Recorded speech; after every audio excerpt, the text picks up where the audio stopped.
Pentagon carves up Australia in Brisbane Line redux, top-end revolts, and financial reset threatened by BRICS. Coming up on today's Citizens Report.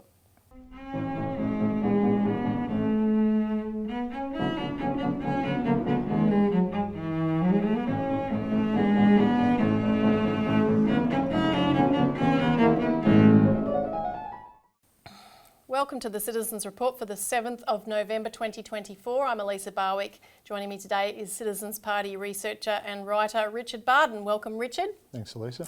And on today's show, we're going to be talking about the latest news with AUKUS and how the no refunds policy may be coming into effect. So we're also going to talk about how there's a bit of a revolt brewing in Australia, specifically in the top end, against what this AUKUS policy means for Australia, the bullseye that we've painted on ourselves. And then we're going to come back to discuss some ramifications of the discussion we had last week about the BRICS Kazan summit in Russia and how the financial elite are reacting to what the BRICS are doing and preparing to do.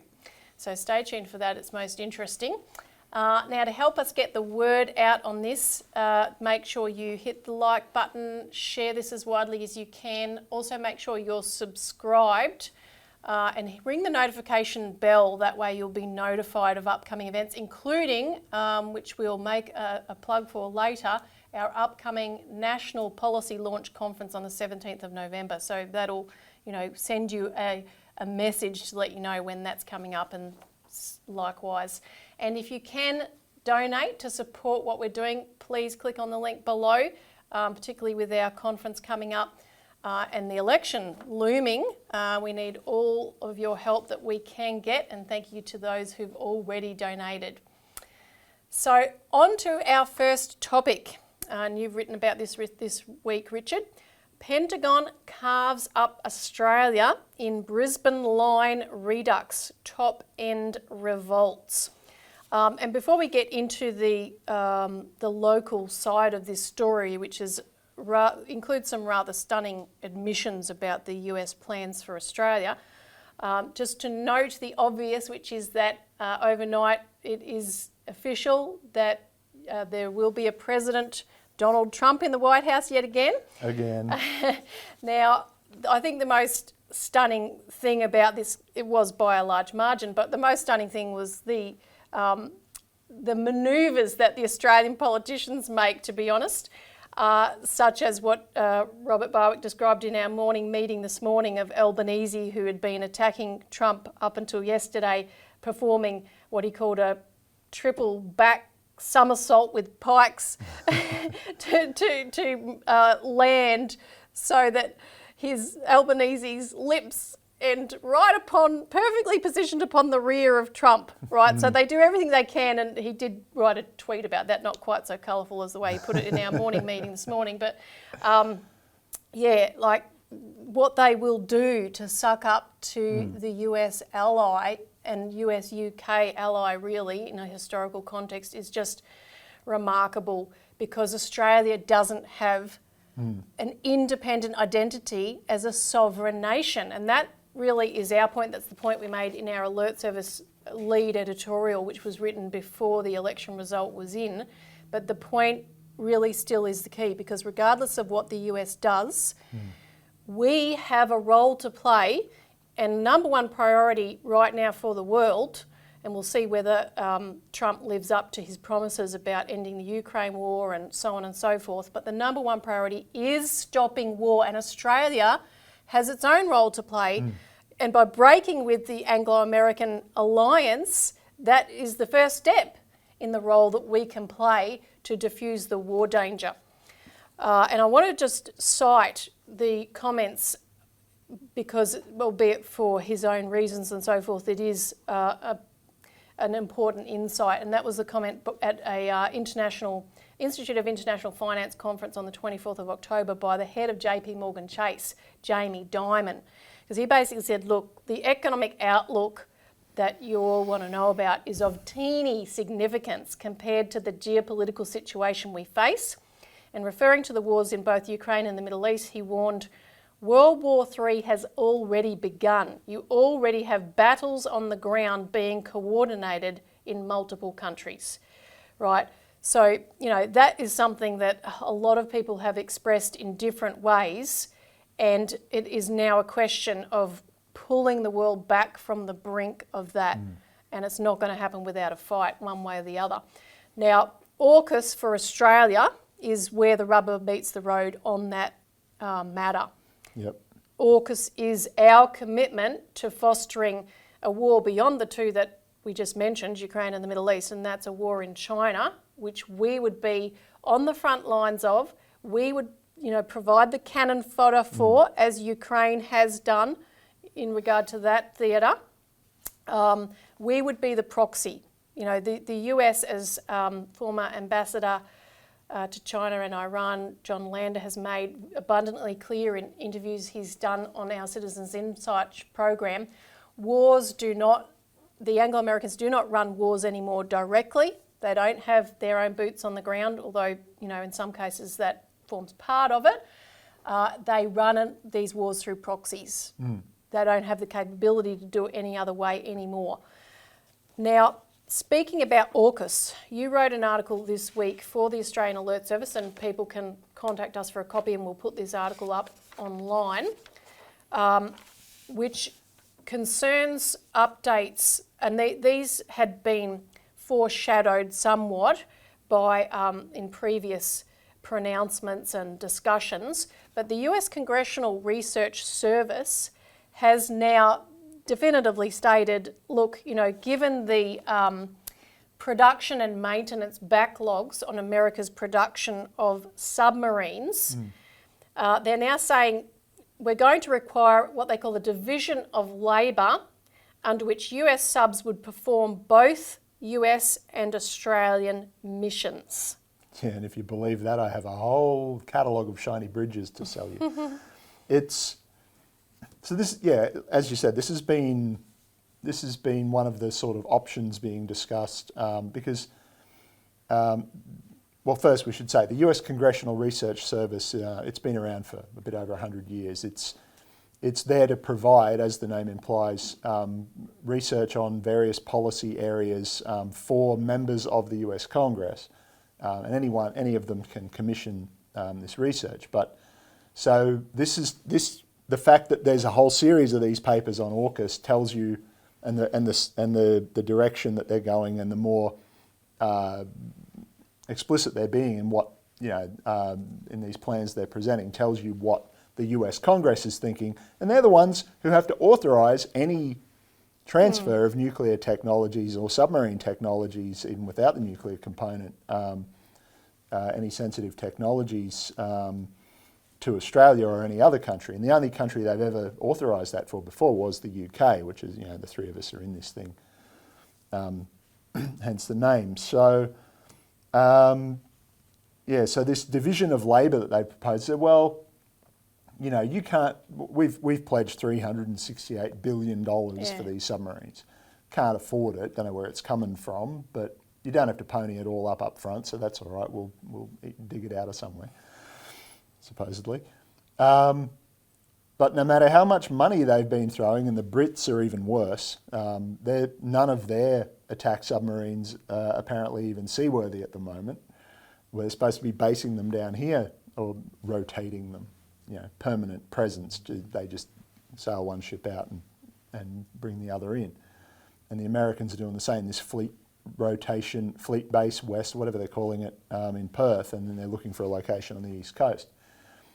But they can't build enough submarines, no matter what they try and, all the tricks they try and pull, no matter how much money, extra money they allocate, they can't seem to get their act together to build enough submarines for their own navies, you know, what it says it needs, and their long-standing schedule for replacing their current generation of subs with the newer. They've got these overlapping, you know, the ones that we're talking about supposedly getting is the Virginia-class nuclear attack submarines. There's a new class supposed to be being built that isn't yet, but they're still building the Virginias. And so this naval analyst, the top naval analyst from the US Congressional Research Service, has said, well, how about we just have a division of labour where we'll just send all our we'll send as many submarines. We'll keep building extra submarines, but instead of selling them to Australia, we'll just base ours there, and we'll do, your job and ours, and you can focus on having your military perform other tasks. At the USA's. For your own purposes and ours. But of course, it's always their purposes. What have we been doing for the last 20, 25 years but making our military an auxiliary force of the United States, right? That's right. And this is where the no refund policy comes in, because they're not saying, if we don't build subs for you, you'll get your $370 billion back. They're saying, that $370 billion would be redeployed to purchase, build, operate, and maintain, for other military capabilities, I should say, such as long-range anti-ship missiles, drones, loitering munitions, B-21 long-range bombers, or other long-range strike aircraft. Yep. B-21. There are the three most expensive military aircraft ever built. One of them we're buying. Number 3 is the Joint Strike Fighter, the F-35. We've already got a bunch of those. Number 1, which the US is not going to sell to anyone ever, is their cutting-edge, supposedly, F-22 Raptor. That one, last I saw, the unit cost is $350 million per plane. This B-21 bomber, this is the new stealth bomber.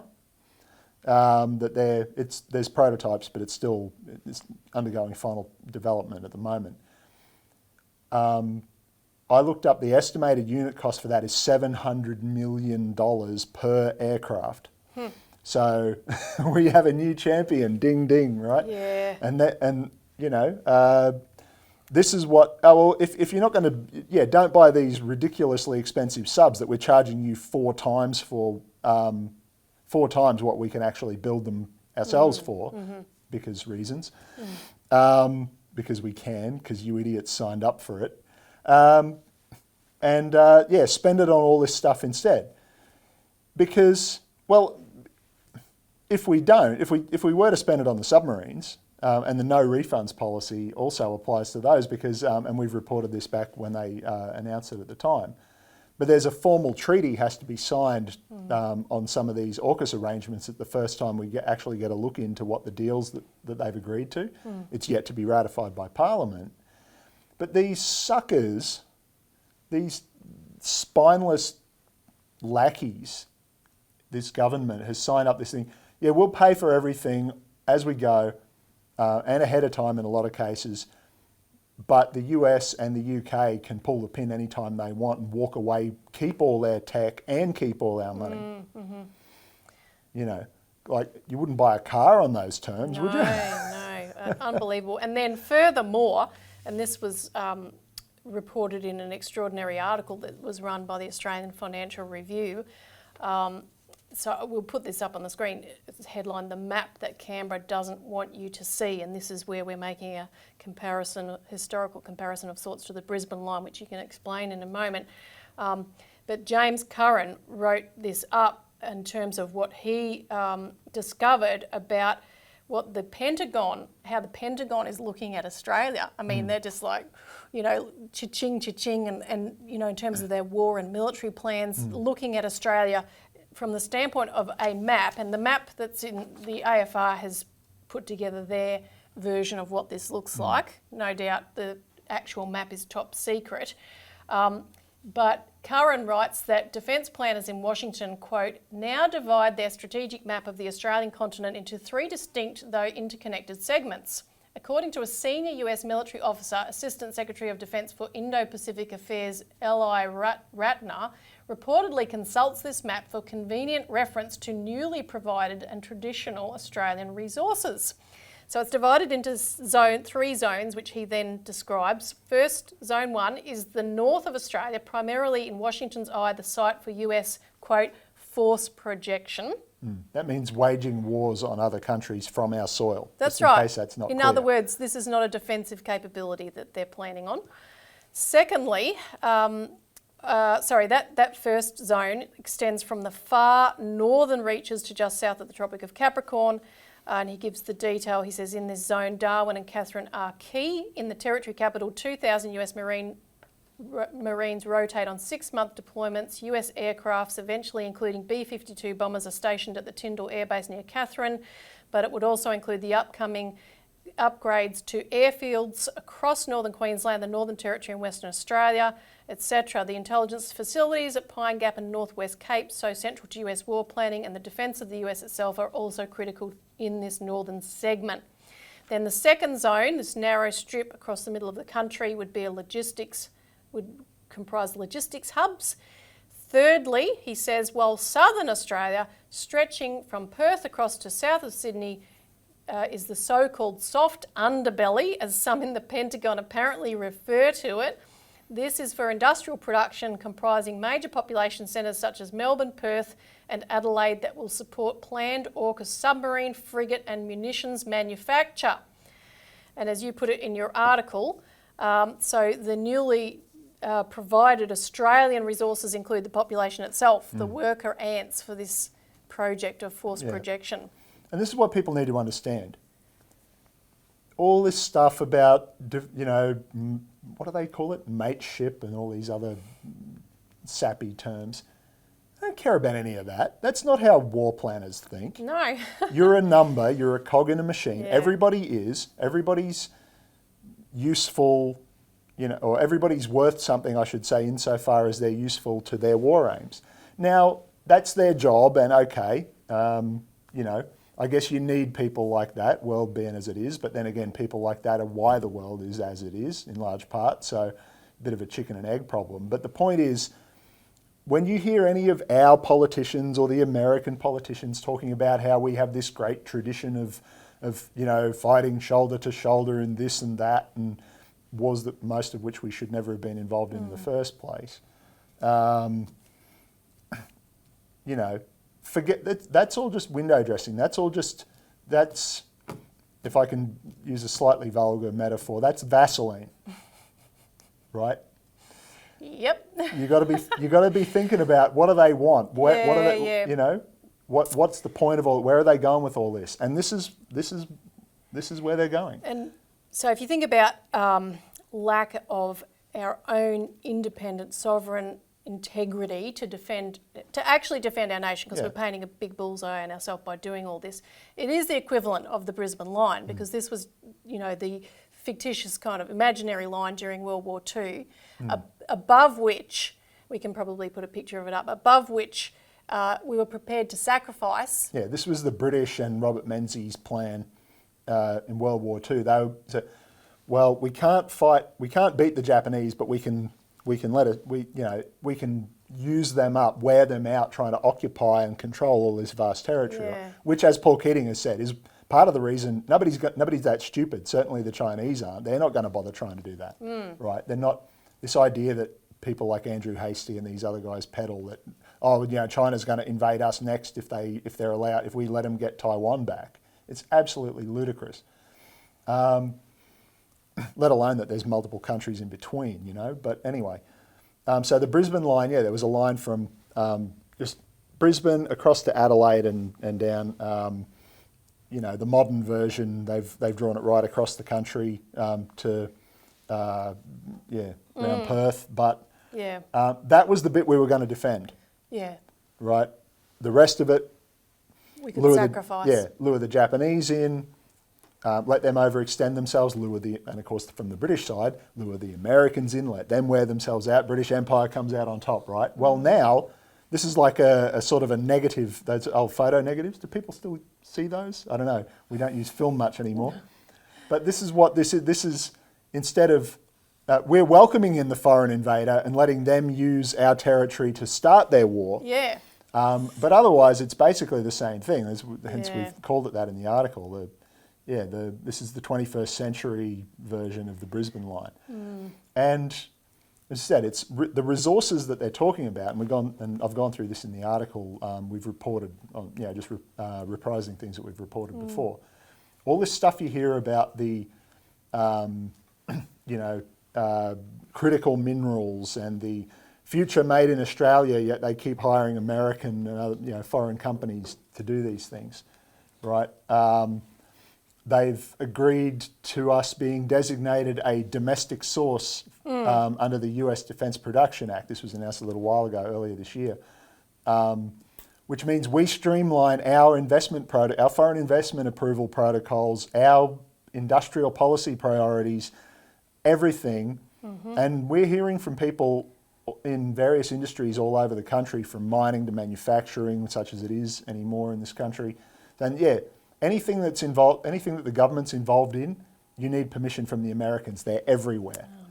Oh, man. And so that's what they're doing with this policy. And, hence Professor Curran, he's the international editor of the AFR, but also a professor of modern history. Yeah.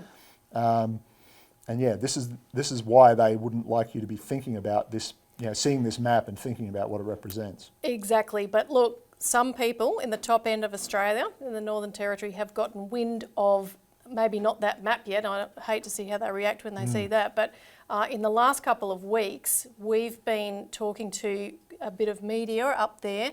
So there's the beginnings of a potential revolt that could spread across Australia, and it needs to stop this. So we'll put up some of the coverage. Former Ambassador John Lander, who I referenced earlier, was covered in NT News, and this was called out on the front page and then had a full page article in the inside of the paper. And this was reporting that they did in response to the announcement of the Albanese government that we would be purchasing US-made medium and long-range missiles.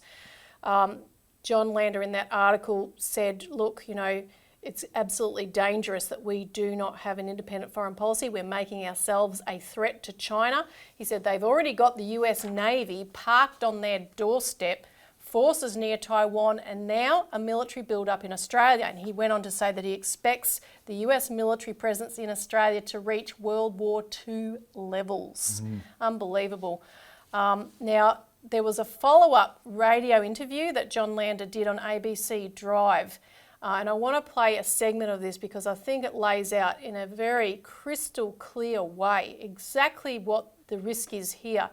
And note that this was sparked by the interview that Robert Barwick did on this channel with the Citizens Insight channel with John Lander, where they discussed the fact that Russia had put together this list of countries that it considers hostile to it. Countries that are aiding, that are legally speaking, participants, co-belligerents against it in the war in Ukraine. Yeah, and Australia was on that list. So John had discussed that on the program.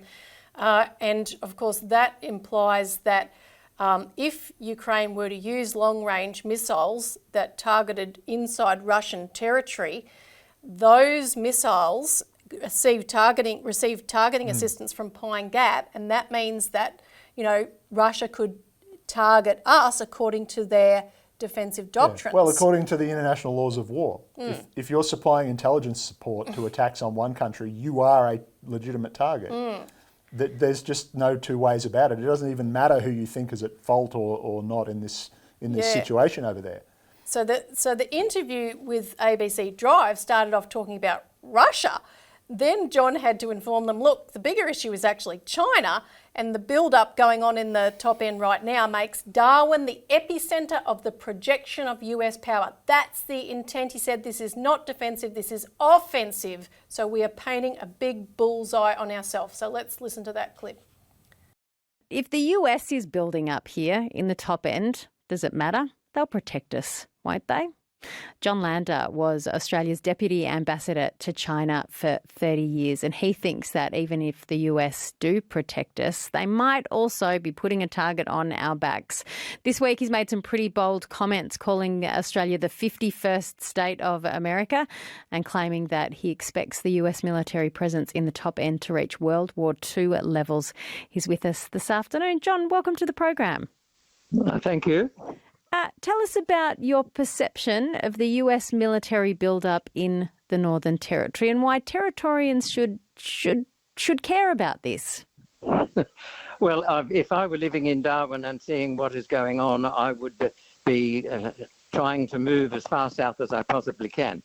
The American militarization of Northern Australia is proceeding apace.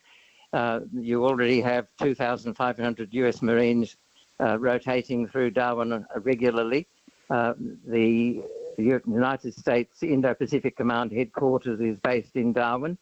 The lengthening of runways throughout the Northern Territory for US fighter and bomber aircraft, the stationing of at least 6 nuclear weapons capable B-52 bombers at RAAF Tyndall, the construction of massive fuel and maintenance facilities in Darwin for US aircraft and refueling of ships, the proposed acquisition of the nuclear submarines or the nuclear-powered submarines cost of $368 billion, specifically designed for hunter-killer operations in the Taiwan Strait.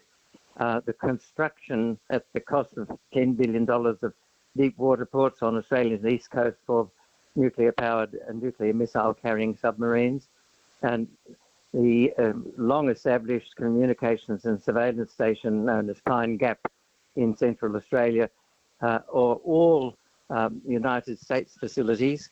They are all, as the United States itself has said, designed for the projection of United States force into the Indo-Pacific. So they all have an offensive requirement rather than defensive one. The United States, as far back as in the 1950s and even recently, has said many times that it looks after its own interests. The ANZUS Treaty does not provide for the United States to defend Australia, and if push comes to shove, and Australia gets involved in independently involved in a conflict, it's highly likely that the United States would not protect us. But the militarization at the top end is not designed to protect Australia. As the leader of the recent congressional delegation to Darwin said, it is simply to make Darwin and the top end the epicenter of the projection of United States power. The United States, biggest military superpower in the world, doesn't that make us safe if they're here building their presence? I don't believe so, because the war and wars, the many wars in which the United States involves itself, which are designed to try to extend and protect and reinforce its global dominance, are not wars in which Australia has a genuine interest. And in particular, the United States has made it very clear that it intends to pursue the containment of China militarily through dragging China into a war within the region between itself and Taiwan, and the string of proxies which are now in military partnership with each other from Japan, Korea, Taiwan itself, the Philippines and Australia. The National Defence Strategy of the United States has made it very clear that the United States intends to conduct any war against a nuclear-powered adversary by proxy. And Australia, along with the other partners that I've mentioned, are intended to be the proxies to fight the war against China that the United States deems necessary in order to enable it to maintain its position as top dog in the world. So John, we have these discussions here in the Territory, obviously, and we talk about the presence of Pine Gap. We talk about Tyndall being based here in the top end. Supporters of the military presence here, whether it's the Australian Defence Force or the United States build-up, they say, look, you've already got defence capabilities here. It's already you are already a target. More defence doesn't change that. It just makes you safer. So if we're already a target, isn't there some aspect of this build-up still helping to protect us? No, the more you intensify the build-up and the more you extend the range and lethality of the build-up, the more you make yourself a target. Whilst Australia, or if Australia were simply maintaining a defence capability, like installing a credible air defence capability to defend against missiles and fighter aircraft, that's one thing. But to create a force which is designed to attack other countries much further afield from Australia is simply increasing the perception of Australia as a military threat to other countries. And then he went on, the interviewer asked, what can Territorians do about this? And John explained that, you know, there's a lot you can do in terms of making your voice heard, but he said it can't just be up to the Territorians. The whole country has to be mobilised on this to stop this war drive and to have Australia actually think independently. And I'll just add, yesterday after the election, the same program on ABC Drive actually interviewed Robert Barwick to get his reflections on how this might change the whole picture. So there is, as I say, the beginning of a revolt, but we have to make this bigger. And this is where I'll put our plug, which is we have the program in our alert service this week for our November 17th National Conference, because it is headlined Return Government to the People, and ending Australia's foreign policy subservience to the USA and UK by asserting an independent foreign policy is one of the key features of our policy platform, and various others that support that, that move. So I think we've got till next Wednesday, the 13th, to register for the conference. You can find the links below to register online to actually come to Melbourne and be here in person. And failing that, if you can't make it here in person, you will be able to watch on YouTube. Again, ring the notification bell and we'll let you know when that's happening. Now, I just wanted to make two other points in regard to stopping war. One is on the question of truth and whistleblowers. The other is on defeating the misinformation and disinformation bill. So firstly, stopping war requires the truth. And just to remind you of the kind of fight this requires, I want to show you this clip. Wars are a result of lies. The Vietnam War and the push for US involvement was a result of the Gulf of Tonkin incident. A lie. Here, here. The Iraq War famously is a result of lies. Wars in Somalia are a result of lies. The Second World War and the German invasion of Poland was a result of carefully constructed lies. That is war by media. Let us ask ourselves, of the complicit media, which is the majority of the mainstream press, what is the average death count attributed to each journalist?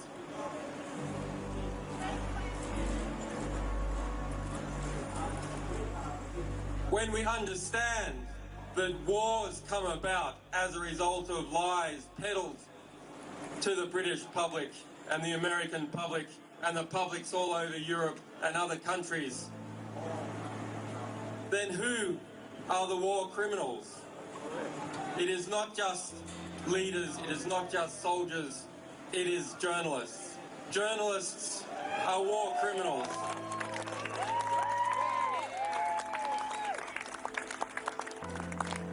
And why one might think that that should lead us to a state of despair, that the reality that is constructed around us is constructed by liars, is constructed by people who are close to those that they are meant to be policing. It should lead us also to an optimistic understanding, because if wars can be started by lies, truth can be started, peace can be started by truth.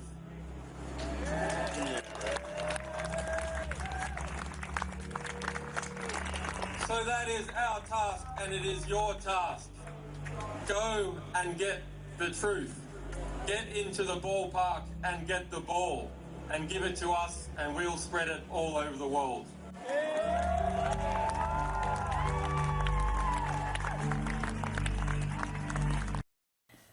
Right, so you saw what Julian Assange had to go through to protect. I mean, that's why he created WikiLeaks, because he knew you've got to be able to get the truth to the people. And the misinformation, disinformation bill threatens that. But I just wanted to remind you of that because I want to mention there's two brave Australians that need our help right now. One is whistleblower Richard Boyle, who exposed the bad behaviour at the ATO that had people on the edge of suicide because their bank accounts were getting garnished without even their knowledge to pay back their debts. Another robo-debt basically run by the tax office. Exactly. He blew the whistle on it. He's the one going to jail. Yeah, exactly. So this is atrocious. I mean, you know, he explains, we'll put a link to his statement, which was run by Pearls and Irritations. And he explains why he had no other course of action and he knew that whistleblowers weren't protected in Australia. Nonetheless, he said, I had to speak the truth. I had to get this out there. So he, on Monday morning, this coming Monday, the 11th of November, will appear in court at 9:30 a.m. at the District Court of South Australia. If you're in Adelaide and you've watched this before Monday morning, he's asking for as many people as possible to be there in a show of support from 9 a.m. on Monday morning. This is at the southwest corner of Victoria Square in Adelaide. So please be there, or if you know people that are there that can mobilise to get people there, please do so. And the other call out just to Dan Duggan, his family are on a campaign to get him out by Christmas. The Attorney General was already meant to have made his decision on extradition, and they're just hanging him out there. He's been in jail for over 2 years, and the family have no means. I mean, his wife with 6 children can only work part-time, and they've had every other capability, like the home they tried to sell, taken away from them. This is just, again, another atrocious example of how people are treated when they stand up against the system. So please act on that if you can. Now, on the misinformation and disinformation bill, yesterday there was a debate in the House of Representatives about this. All the Conservatives that spoke in the debate said that they were pounded on this issue from their constituencies. That is excellent. That means you guys out there did your job. We made a huge impact. And just as an example of that, I want to run 2 clips from Barnaby Joyce, who is essentially saying, look, when you get this much blowback, walk away. You know, I said, I don't want to give my opponents here advice to help them, but just walk away, mate. Well, where do we start? As they say about opinions, opinions are like noses. Everybody's got one. And you know, and it's, you know, your opinion and your facts are personal, but they're yours. And what we see with the misinformation bill is someone's opinion and someone's facts can be determined to be the facts for everybody, and that's an incredibly dangerous thing. I find it to be quite frankly peculiar that the government would be bringing this forward so close to an election. It is so toxic out there. It really, really has stirred people up. We all know the traffic we get into our office via emails, you know, on our Facebook sites, and they really don't like this piece of legislation. So I'd leave good enough alone and just walk away from it. I hate to give tactics to the Australian Labor Party, but I would, if I was in your tactics group, I'd say, look, we don't need this one, cut this off. While you're at it, take your 2-minute power out too, because that is awfully unpopular. But if I cannot appeal to the logic, let me appeal to your political nous. If you go forward to the government, if you go forward to an election with this, we will absolutely hammer you, and we will get votes. We will get votes. We will peel them off, 100%, because it's not that the public like us or the public don't like you. They don't like either of us. They have a cynicism against people in government. They have a cynicism against people in government. And this bill that is proposed here says the government knows what you should personally believe. The government will determine what is reasonable for you to believe, and the government will allow you to read certain things and not other things, because they will be the arbiters of the truth. All right, so that was Barnaby's reflection, but all of the Conservative MPs had the same line. All of them said, this is what we're getting. And look, it's going to pass, by all accounts, the House of Representatives, because the government has the control there. The government has the majority, that's why they're the government. But we have 2.5 weeks before the Senate sits, which they may then consider it at the end of November at that point. So we need to keep the pressure on the Greens. And one of the things I just wanted to mention, we don't have time to talk about it in detail, is that on Monday night, some of you may have seen Four Corners ran a show called Disconnected. And they did this very tricky thing where they talked about stopping misinformation and disinformation in the context of what social media does to young people.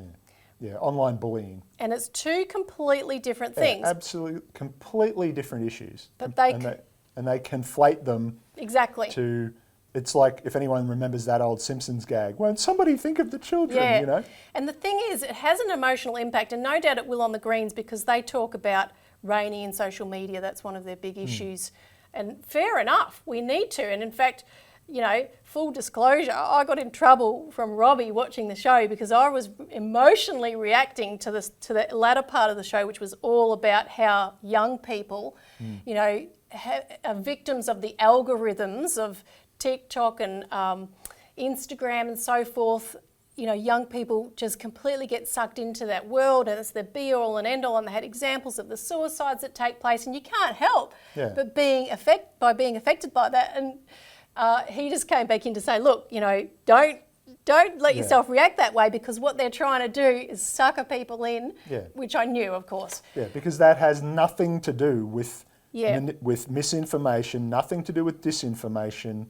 You know, this is, they're putting these, they're using, you know, it's disgusting really. They're using these poor kids as a Trojan horse for their bid to censor political speech that has absolutely nothing to do with what these kids are being put through. Yeah, exactly. Social media should have been regulated all along, but none of them gave us stuff until they found a use, you know, they use these kids as a bloody shirt to wave around. Exactly. You know, and I don't even have kids, and this stuff pisses me off. I can only imagine how you feel. Yeah, no, this was the thing about social media, Facebook and other similar outfits from the beginning.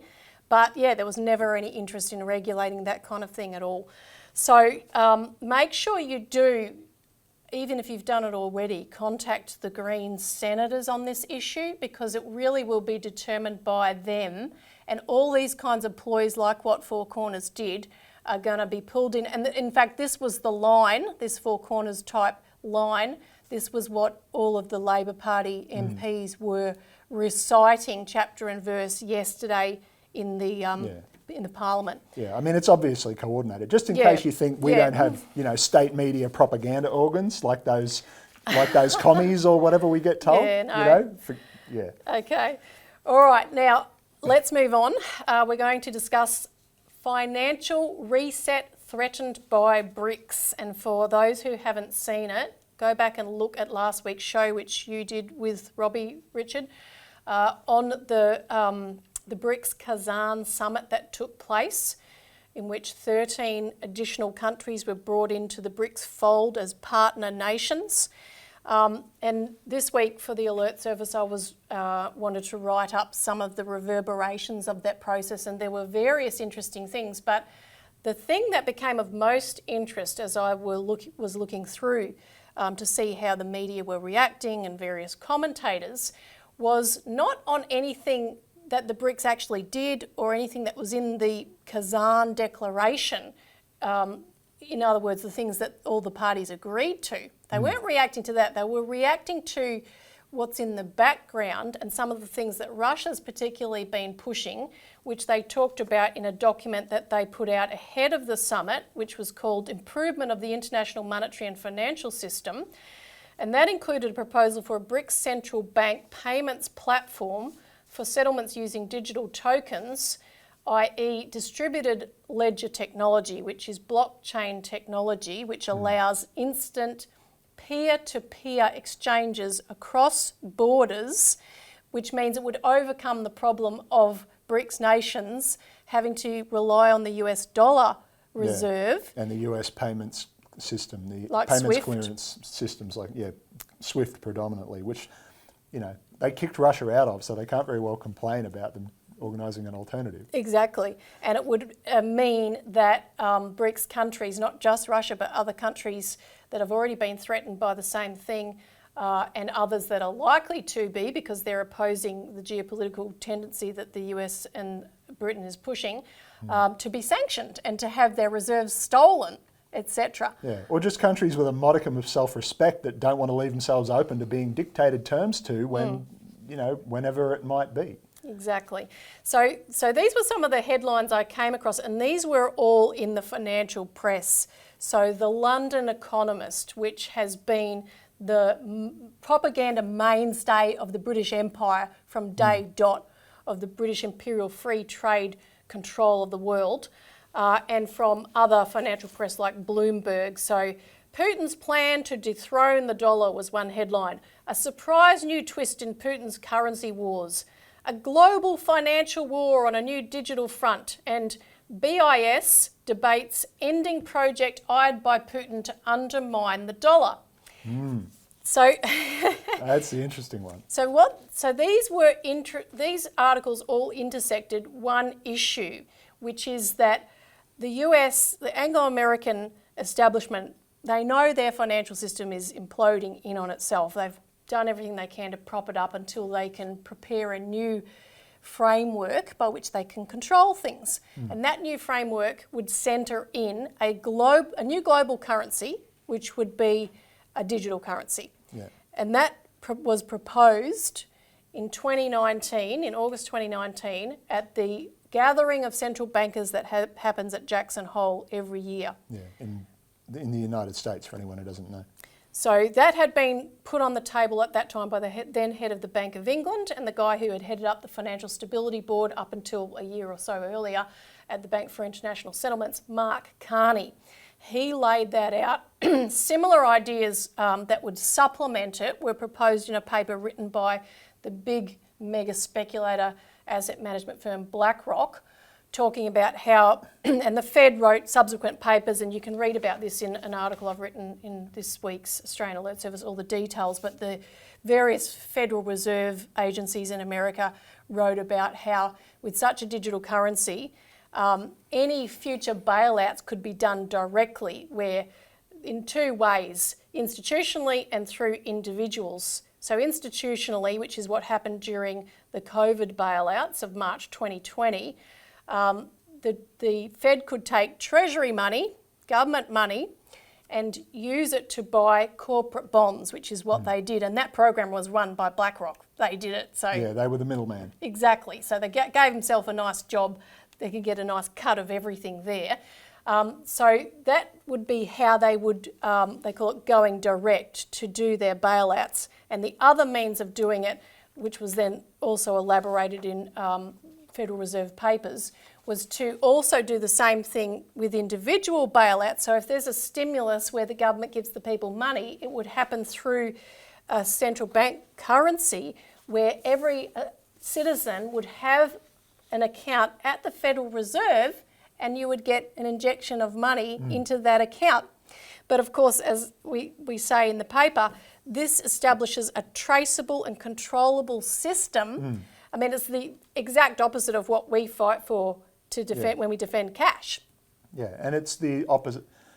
So this, and I think this is an important distinction that people need to understand, is when you hear the word central bank digital currency, and you hear that China's doing it and Russia's doing it, and people go, oh, authoritarian, but it's our side that's the authoritarians. They're the ones who want to use this for internal economic functions and monetary distribution, like you've been talking about just now, and monitor and control everything. What the BRICS are talking about doing is setting up a peer-to-peer system between central banks for international payments and clearances and trade settlements. Each nation retains their own currency. Yeah. And you want that to be transparent. You want everybody involved to be able to see what everybody else is doing, because that creates trust in the system. It's the opposite of what you want to have and what these people like BlackRock and our central banks are pushing for an internal currency mechanism. Yeah. Now, starting in 2020, and this is where this press coverage comes in, starting in 2021, China, Hong Kong, the United Arab Emirates and Thailand, working with the Bank for International Settlements, did a pilot project on such a means of exchange using digital currency, and that was called MBridge. So people may have heard of that. We've written about it before. It was a very successful trial. They ended up doing transactions from country to country, not needing to do an actual exchange of currency, but getting transactions settled within 10 seconds, which might have previously taken a couple of days. Yeah, so it's a bit like the new payment platform, if anybody's ever used, PayID and things like that. On a global scale. On a global scale. Which makes sense. Of course you would want to do that without all the rigmarole that we currently go through. Yeah, like if you were designing a new system from scratch now, that's what you would do. Exactly. So now the Bank for International Settlements pulled out of this project in April, and they say they pulled out of it because it reached minimum viable product stage. Fair enough. But now all these articles that I cited those headlines of are saying, BRICS is going to take over MBridge and it will become BRICS Bridge. They're going to steal this project and hijack it, etc. Now, they haven't indicated in any way that that's their plan, but China developed all the technology for it in any case. And, you can't steal something that's free. This is open source software. Exactly. Basically. What the financial establishment is absolutely in conniptions about is that their plan that I laid out before of dominating the globe through a new financial mechanism that they control will no longer be controlled by them, but the world majority are going to do it themselves, and they'll get it done ahead of the West for sure. Yeah, Pandora's already opened the box. It's too late.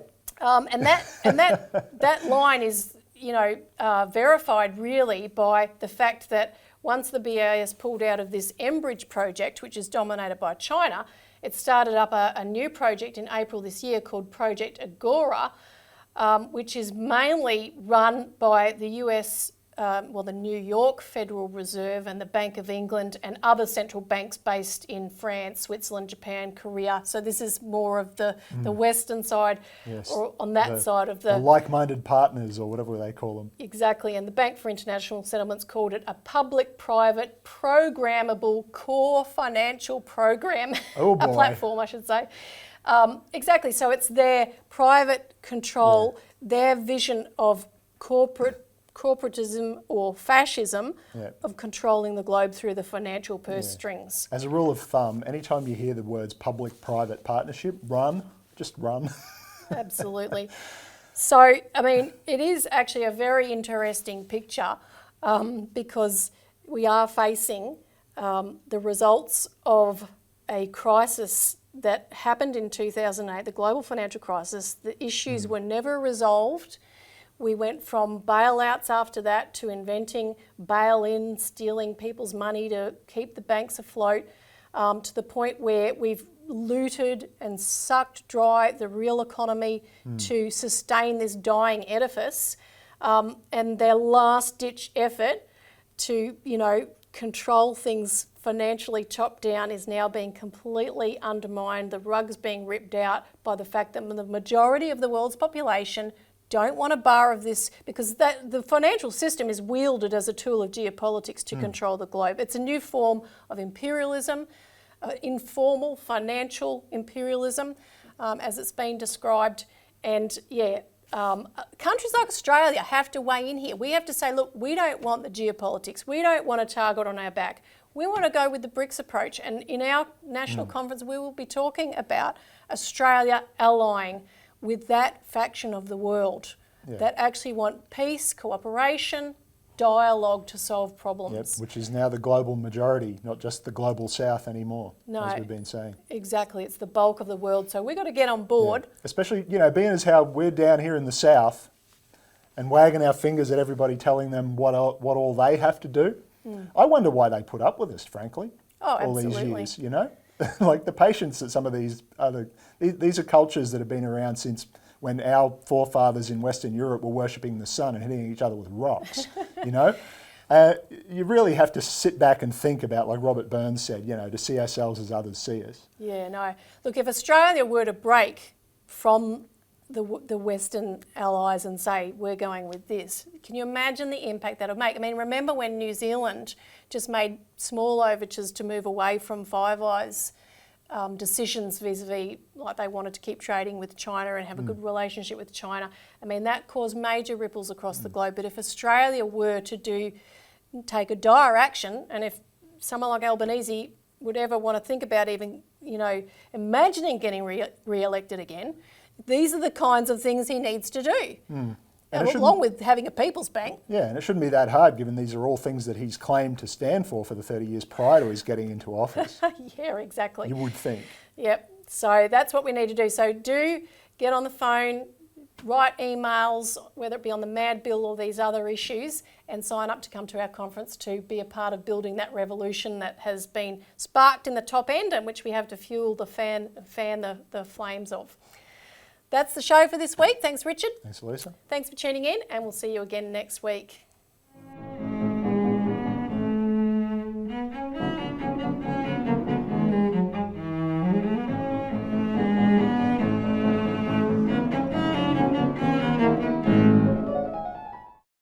Authorised by Robert Barwick, Citizens Party, Melbourne.